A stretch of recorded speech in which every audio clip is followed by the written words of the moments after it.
All right, school traits. Now, people need to understand that even though we're talking about business schools in general, individual schools, respectively, have very different traits. Well, I shouldn't say very different, but at least distinct traits that sets them apart from their peers.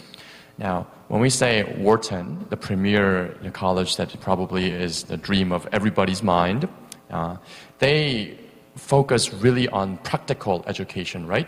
They're the institution where they might pick up some books in the beginning, but it really about specialization. When you go to their school website, there are more than 40, 50 sub-majors that you can take as a Wharton student, so think about that.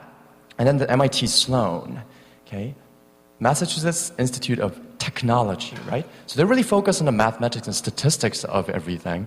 So each institution, I think it's very important that you guys understand, have a distinct flavor to their education in business. So I wanted to, ask you individually what each school might, represent in that distinct categories of business education. So let's start with NYU Stern. What do you think is your school philosophy? I would think that our school, the NYU Stern School of Philosophy specifically is to explore, collaborate, and engage. And we expect our students to explore the different opportunities that being at NYU has to offer, collaborate with each other inside and outside the classroom, and really engage themselves in the NYU community and in New York City. So that's kind of very quickly the NYU Stern philosophy. But in general, we very much believe in a global education. We want our students to not only study at NYU and be in and of the city and experience New York City, but we expect our students to also study around the world in some way, shape, or form. So very much a global mind of global focus within our business education programs. Right. So I did not have such opportunities, but being from New York, do you get to incorporate, say, internships, even mid-semester while you're engaged in your schoolwork? Sure. So one of the advantages, I think, definitely is that you can absolutely intern at NYU while you're taking classes. Many of our students will intern at 3, 4, 5 different major companies, Wall Street, Madison Avenue being very nearby, just a subway stop. So it's very easy to go to class in the morning and then go to your internship in the afternoon, or have class 3 days a week and then go to your internship 2 days a week. So it's very easy to intern. I believe by the time a Stern student graduates, over 90% of them will have held more than 2 internships during their time at NYU. Wow. So next question in line is the common worry of parents when they send their children to the United States, especially to major cities. NYU, people play. LA, people play. Boston, people play. Okay, but I mean, playing is all good and all, but does it get extreme? I've heard the common acronym UCLA, University of California, lots of Asians, but USC stands for University of Spoiled Children. Well, of course, there's a lot of skepticism involved there, a lot of stereotyping involved there. But, we want to know, would you allay the parental concerns here? Too much play? Can there be such a thing? Well, all work and no play is not healthy, right? We all know that. And college is supposed to be fun. It's supposed to be a time where you meet a lot of people, make lifelong friends, maybe meet your future spouse. And that is the beauty of it, I think. Most students, or even parents, when they look back, nobody really misses high school, right? You're not going to miss high school, AP classes, SATs, SAT2s, but most people really miss their college days. God, I miss and that's for a reason. And for us, most of our students have a lot of fun in college, but by going to our football games and baseball games, sports games. At the same time, they work very, very hard too. Now, obviously, I think this is probably the next question, but being in Los Angeles, it does provide a pretty good balance for our students, and that's why they want to be there. Right.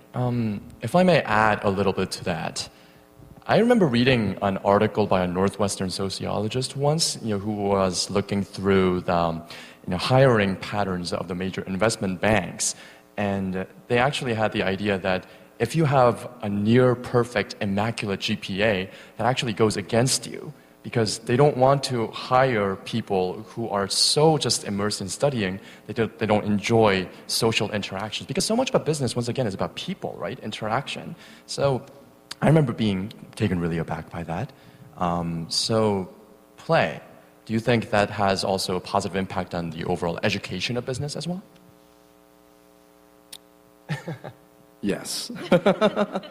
I know because I used to also work at our graduate school of business, doing admissions there. And in some ways, I mean, this is a very general statement, but USC, the business grads are, in general, known to be very smart, but we're also very good at socializing and communication and playing well with others. So that is our trait as a Trojan.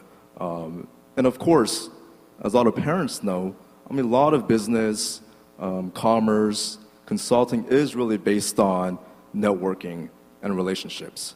And for us, that's very, very important as well. So I think, I mean, play, that has a lot of different meanings, but a good balance of both is, I think, necessary to really succeed out there for our kids.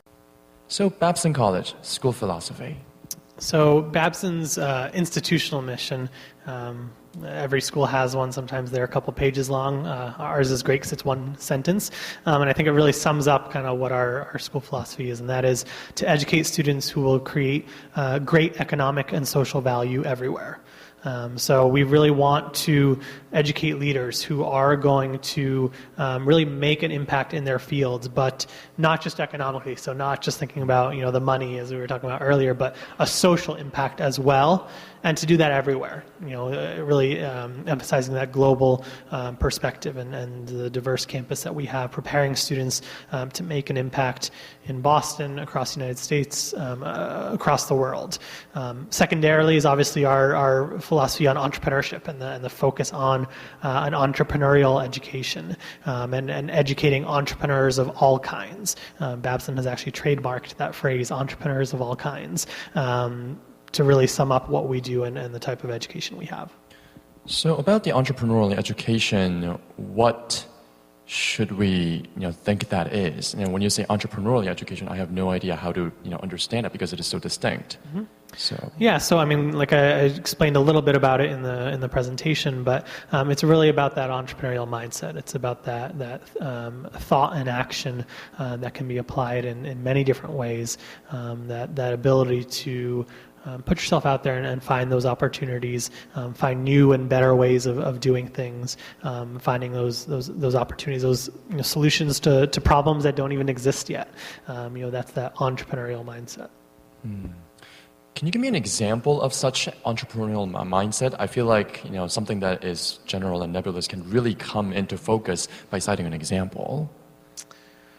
I think of a good one. I mean, thinking of entrepreneurship in terms of starting and running your own businesses, and I know if you were here earlier, you saw the video about the different sorts of entrepreneurs that come out of Babson. One recent business would be a couple students who were literally sitting around in their residence halls late at night. They were studying for an exam, and in this little study group, and they were thinking, how great would it be if we could just write on the walls and write our notes on the walls instead of writing on all these little scraps of paper. So those two students came up with a product called Idea Paint. So if you're familiar with whiteboards in your classrooms, you can kind of write on with markers and erase. They now sell a paint that you can paint your walls with whiteboard paint and then write on your walls and erase it.